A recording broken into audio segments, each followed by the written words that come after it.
भ्रष्ट नेताओं को अपनी पार्टी में लेते हैं, धो देते हैं जैसे रिन वाले साबुन से धुलाई होती है ना, चमका देते हैं उनको।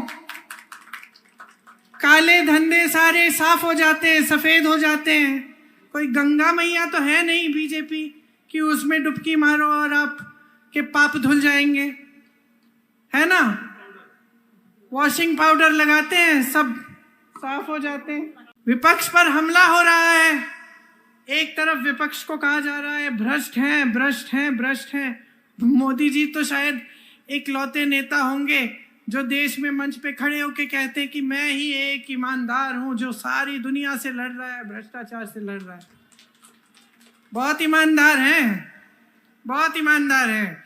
इसलिए चुनाव के समय ईमानदारी से आपके काम की बात नहीं कर सकते।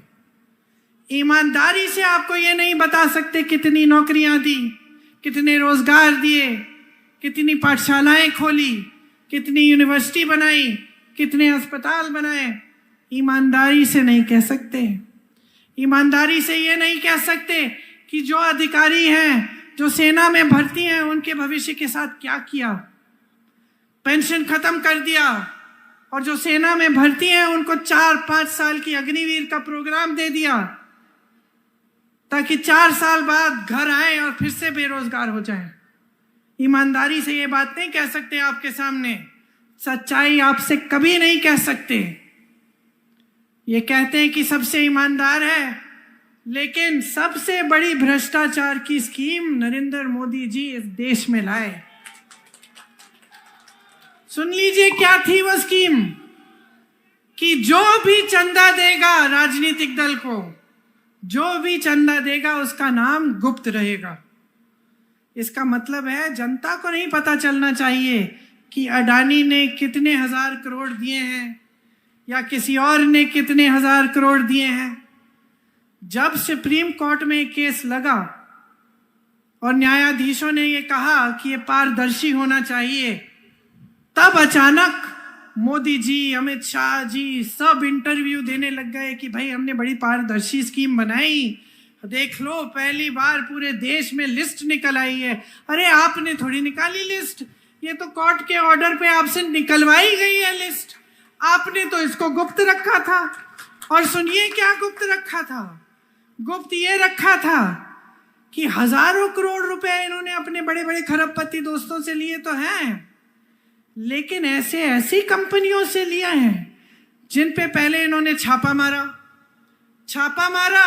चंदा लिया, छापे बंद, केस डाले, चंदा लिया, केस बंद। या फिर ठंडे बस्ते में वो गुजरात में पुल गिरा, सैकड़ों लोग उसमें गिर के बह गए पानी में, याद है आपको। उस पुल को बनाने वालों से चंदा लिया।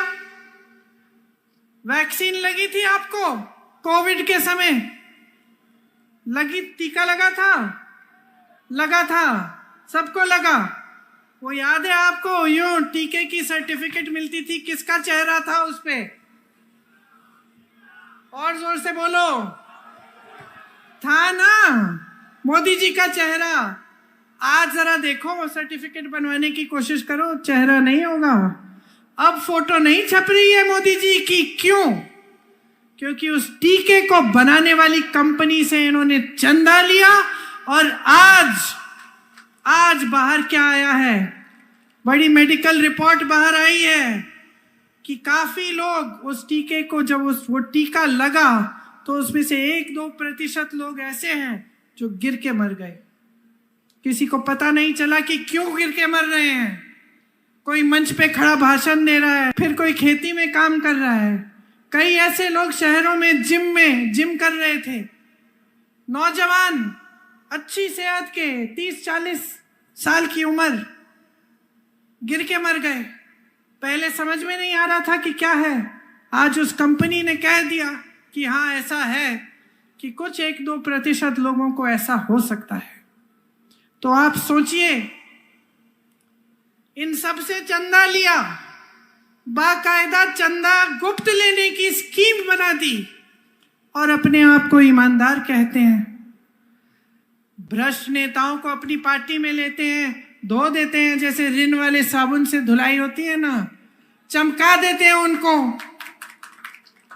काले धंधे सारे साफ हो जाते हैं, सफेद हो जाते हैं। कोई गंगा मैया तो है नहीं बीजेपी कि उसमें डुबकी मारो और आप के पाप धुल जाएंगे, है ना। वॉशिंग पाउडर लगाते हैं, सब साफ हो जाते हैं।